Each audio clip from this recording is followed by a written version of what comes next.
Olá, bom dia, amigos e amigas do canal Dica de hoje. Hoje são 2 de novembro de 2016.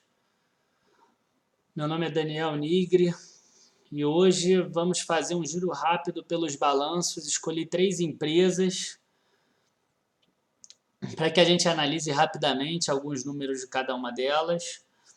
E antes de começar o vídeo de hoje, eu queria falar um pouco sobre o dia de ontem no Ibovespa, que caiu aí 2,5%, e mostrar como é importante a gente ter empresas que, além de visarem o retorno, elas visam também elas estão preocupadas com o risco. A gente viu que as empresas aí que foram indicadas pela carteira Dica de hoje, elas caíram também, mas não caíram tanto quanto o índice. Caiu 2,1% uma, 2,1% a outra, e a Vale ainda conseguiu subir 0,67% no final. É importante ver que, por exemplo, Itaúsa dos bancos foi um dos que menos caiu, se não foi o que menos caiu. A Vale das empresas de siderurgia e mineração foi a única que subiu. A gente viu os em Minas aí perdendo 6%, o Gerdau perdendo 4%. Em outro setor a gente viu Petrobras caindo 5%, viu o Banco do Brasil caindo 5%. Então, quer dizer, é aquele ditado, né? Easy coming, easy going. Aquele dinheiro que vem fácil, vai fácil também, quando a gente não consegue gerenciar o risco que a gente tem na nossa carteira. Então, vamos começar o de hoje. Vamos começar primeiro falando sobre Hering. Hering é uma empresa que eu acho que todos conhecem, é têxtil. E aqui o que é importante ver no desempenho econômico-financeiro de Hering, tirado do próprio site dela, é que a receita dela está em queda, nesse trimestre 0,8%, em 9 meses menos 3,6%, mas o custo do produto vendido está em alta, o que fez com que aumentasse o custo do produto vendido. A margem dela hoje, bruta, é menor do que era um ano atrás. As despesas operacionais também estão em alta, 125 para 106, aqui 298 para 302, embora sejam pequenas as diferenças. Estão em alta com uma receita em queda, que eu não gosto. E o que tem segurado o Hering, tá? Igual tem segurado várias outras empresas aí no mercado, empresas que as pessoas gostam, é essa parte aqui, receitas financeiras. A gente vê que receita financeira de Hering gerou líquido 30 milhões de reais nesse trimestre, 50 milhões em 9 meses, e o lucro líquido de 57 milhões. Quer dizer, 30 milhões dos 57 milhões foram gerados por resultado financeiro, mais de 50%.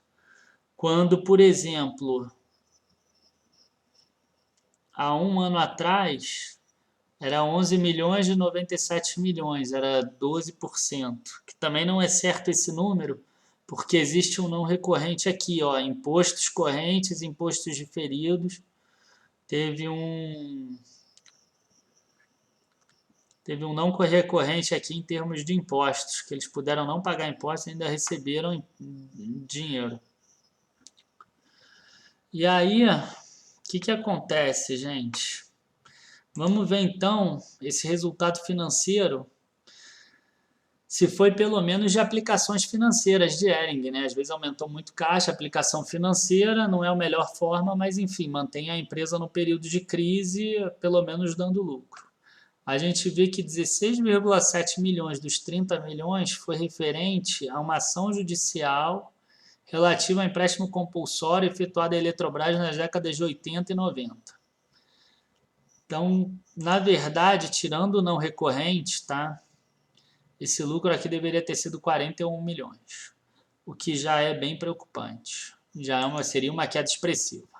Aqui tem uma parte interessante, uma execução de plano de reformas, que vai entregar aproximadamente 100 lojas reformadas até o final de 2016. Já foram 52 e agora vai ter em outubro e novembro. Vão se concentrar nessas outras 48 que faltam para que possam no Natal estarem prontas. E esse investimento deve girar em torno de 10 milhões de reais em 2016, esperando ter uma venda pelo menos mais expressiva do que no Natal anterior. O balanço patrimonial aqui eu botei por dois motivos, tá? O primeiro é mostrar que empréstimos e financiamento zerou a conta, no curto prazo e no longo prazo não existe. E aqui mostrar como caixas equivalentes de caixa cresceu de 108 milhões para 270 milhões, que mostrou aquela melhoria na receita financeira. Então aqui a gente tem alguns números de Hering, a gente vê que o lucro por ação dela é 0,92 em 9 meses. Eu posso estimar mais ou menos 1,35, 1,40 para um ano, já imaginando um quarto trimestre melhor, como sempre é. Isso geraria um ROI em torno de 17 a 18%, o que é um ROI bom. Tá? Mesmo ela tendo um preço sobre valor patrimonial de 2,4, que eu considero elevado, mas o preço sobre lucro está mais ou menos tranquilo. E o que eu botei de aspectos positivos aqui é que mostra resultados resilientes, mesmo com a crise interna de consumo, tá? Se a gente comparar com outras empresas de consumo, a gente vê que as outras empresas tiveram quedas na receita maiores. É uma empresa sem dívida, o ROI se mantém em bom patamar, e como negativo, receita em queda e custo de produto vendido em alta, receita financeira tende a diminuir. Isso aqui é o seguinte, as empresas que estão aplicando para ganhar receita financeira, Grendene está nessa, Stack está nessa também, com a diminuição da Selic, essas aplicações vão passar a pagar menos, então a receita financeira tende a diminuir dessas empresas. Elas não vão conseguir se sustentar mais com receita financeira, elas vão ter um momento que elas vão ter que migrar esse dinheiro para o operacional. Vamos passar para a próxima empresa, Hipermarcas, que eu acho que das três que a gente viu hoje foi a empresa que eu mais gostei dessas. Primeiro, ver que a empresa detinha cerca de 14% de participação do mercado em unidades, ocupando a primeira posição do ranking nacional. Isso é interessante porque mostra que o mercado é pulverizado no mercado farmacêutico, dentre as empresas existentes. Então, ela consegue talvez crescer a receita dela, além de pelo motivo do crescimento do mercado em si, mas também tentando pegar um market share das outras empresas. Então, aqui ela tem duas formas de crescer. A ideia é crescer para 16%, 17%. As marcas são conhecidas, Benegripe, Engov, Renosol, Epocler, tem várias conhecidas, e ela é segunda no mercado de similares e genéricos com a marca Neoquímica. Olha a diferença em relação à Hering, que a gente viu agora. É uma empresa que teve uma receita líquida que subiu 11,1% em 9 meses, o lucro bruto subiu 10% em 11 meses, quer dizer, teve uma reduçãozinha aí da margem bruta, mas nada significante. Se você pegar só o terceiro trimestre, não teve. O lucro líquido subiu 79%. Isso é muito interessante. A gente vê que a receita sobe 11% e o lucro subiu 79%. E a gente vê que o lucro líquido de verdade é bem maior, 1 bilhão 387 milhões. Eles têm 890 milhões de operações não continuadas, sendo a principal delas 675 milhões da venda de um negócio que eles tinham de cosméticos no primeiro trimestre de 2016. Você vê que no terceiro trimestre o lucro subiu de 75 milhões para 202 milhões. Vamos entender por que isso aconteceu. A gente vê aqui que a coluna de crescimento de receitas de lucro é impressionante, é toda de 2 dígitos. E as de despesas, ó, vendas, marketing, é toda de 1 dígito. Isso também é bem interessante para a gente ver. Isso aqui me chamou a atenção, tá? Despesas de marketing de 28% no total, mas é a forma que a empresa tem conseguido, a estratégia da empresa para conseguir aumentar a market share e virar primeiro lugar no ranking. Então tem funcionado. Não dá nem para a gente falar tão mal, embora eu ache excessivo esse valor. E despesas administrativas gerais e outras receitas, a gente viu que teve queda, o que é legal. Eu adoro isso. Eu adoro ver que os administradores da empresa estão tentando reduzir ao máximo, às vezes estão recebendo até menos ou não estão tendo aumento de acordo com o que deveriam, para que o acionista, para que o sócio possa ganhar mais dinheiro. entendeu? Para que o negócio possa se rentabilizar mais. Me atrai muito empresas que tratam o negócio dessa forma. A gente vê aqui que empréstimos e financiamentos, endividamento bruto dá 1.352 bilhões. A dívida está bem diluída, mas mesmo assim o endividamento líquido é 151 milhões só. Aqui tem uma informação bem relevante que eles anteciparam o resgate da 7ª emissão de debêntures de 400 milhões porque eles já tinham dinheiro. Tá? É uma empresa que talvez, quando reduzir mais ainda a dívida, possa acabar pagando dividendos mais altos ainda. E me chamou bem a atenção a empresa. E aí o que acontece? Reduziu muito a dívida, a debênture foi paga com antecedência. E olha só o que aconteceu aqui. Terceiro trimestre de 2015, despesa financeira líquida, 141 milhões. Despesa financeira líquida, 0,7 positivo. Quer dizer, ela teve 700 mil de receita líquida financeira. A despesa financeira dela foi menor do que a receita financeira dela. Tudo isso aqui virou lucro para quem é acionista da empresa. Então, o que acontece? Ela hoje, ela tem um lucro por ação de 2,19 em 9 meses, um preço de R$ 26,92, só que esse lucro por ação está inflado por causa daquelas vendas de operação descontinuadas. Nesse patamar aqui você teria um preço sobre lucro de 10,2, imaginando 2,60, 2,65 aqui de lucro por ação em 12 meses. E preço sobre valor patrimonial de 1,9. Uma empresa que cresce o lucro bem, esse preço sobre valor patrimonial de 1,9 nem me incomodaria não. Agora o preço sobre lucro, tirando a descontinuada, viraria 0,79 em 9 meses, o que daria R$ 1,05 mais ou menos, R$ 1,07 em 12 meses. E aí seria preço sobre lucro 25. Isso aqui eu acho um pouco alto, eu acho um pouco exagerado. Mas a empresa, enfim, eu gostei, vamos ver o que ela apronta aí, o que ela mostra pra gente. Pode ser que dê uma entrada aí mais pra frente. Por enquanto ainda não, a gente precisa estudar mais um pouco. Às vezes eu fico estudando a mesma empresa por assim 6 meses, 5 meses. É um trabalho árduo, é um trabalho todo dia. E a gente precisa ficar de olho, né? Para a gente não pegar uma empresa talvez mais cara ou com uma margem de alta muito pequena. Vamos passar para a terceira empresa, que é a antiga Tractebel. Enfim, para mim ainda está difícil chamar pelo nome novo. Eu não sei se é Eng ou Engie. Então vocês me desculpem, coloquem aí nos comentários qual é a pronúncia certa. Para mim ela vai sempre ser a Tractebel.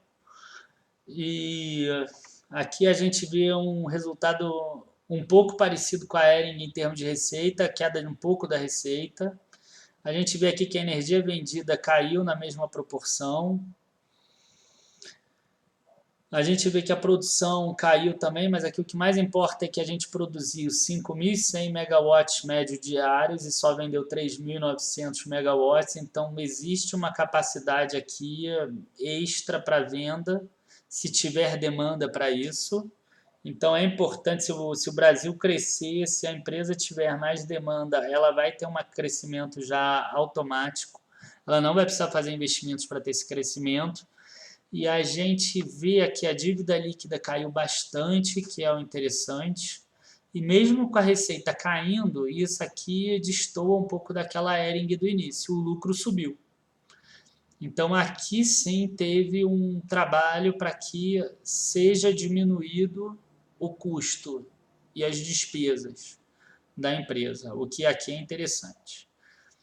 É importante aqui ver que essa variação aqui, esse volume de venda menor, decorreu substancialmente do término de contratos bilaterais, da renegociação de contratos existentes e de redução de consumo em contratos com flexibilidade. Então, quer dizer, teve perda de clientes. A gente vê aqui custo da venda de energia e serviços foram reduzidos em 60 milhões, 6,2%. Despesas gerais administrativas reduzidas em 4,6 milhões ou 10,3%, como a gente imaginava. Receita em queda e lucro em alta provavelmente é custo e despesa em queda, o que é muito bom, pelo mesmo motivo que a gente mostrou na hipermarcas. Aqui, o interessante é a gente ver despesas financeiras líquidas, uma queda no gasto com juros, que também é bem interessante, caiu de 106 no terceiro trimestre para 65 milhões. E isso é provavelmente decorrente daquela diminuição da dívida líquida da empresa. Ou ela está com menor dívida bruta, ou ela está com mais caixa disponibilidade. É o que a gente vai ver agora em relação à dívida dela. A gente vê que a dívida bruta dela cresceu de 3 bilhões 762 milhões para 4 bilhões de reais. Então, com certeza, o caixa dela vai ter aumentado e a dívida líquida dela vai ter diminuído por causa disso, por causa das disponibilidades. A gente vê aqui que o prazo de pagamento dessa dívida é bem tranquilo para a empresa. Tem dívida que vai até 2032, excluindo aqui 2016, que ainda está com valor um pouco elevado para esse ano, mas que a empresa tem dinheiro em caixa para isso. Ó, caixa equivalente de caixa 3 bilhões e 85, então quer dizer, ela tem dinheiro suficiente para pagar todos esses anos aqui, ó, e mais uma parte desse. Então, quer dizer, o dinheiro que ela tem hoje em caixa, ela paga a dívida dela até 2024. Então, nem precisa se preocupar em termos de dívida. A composição da dívida agora, o perfil da dívida é todo ele em real, boa parte na TJLP, que é uma dívida mais barata, por isso que o custo médio ponderado da dívida é 11,7, menor do que a Selic, o que é interessante.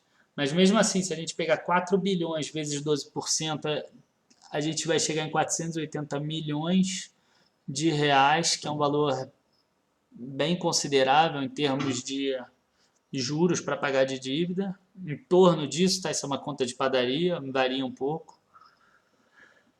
E aqui o que a gente falou, né? Dívida bruta para dívida líquida. A dívida líquida recuando bem. E aí, depois que a gente analisa a empresa, a gente vê que é uma empresa que ela está preparada para o crescimento, ela teve receita menor esse período, mas está fazendo um trabalho bom para diminuir custos e despesas. É uma empresa que está redonda. Assim que o Brasil crescer, ela vai acabar crescendo a receita dela. Mas o que acontece? Ela hoje negocia a 4 vezes o valor patrimonial dela, que para mim é elevado. Eu tenho que ver, eu acho que talvez seja a com maior ágio de todas as de energia elétrica. O preço sobre o lucro dela está em 18,52. Nesse preço de 40,50, que foi o preço de fechamento de sexta-feira ainda. Eu acho que agora ela já está em 39.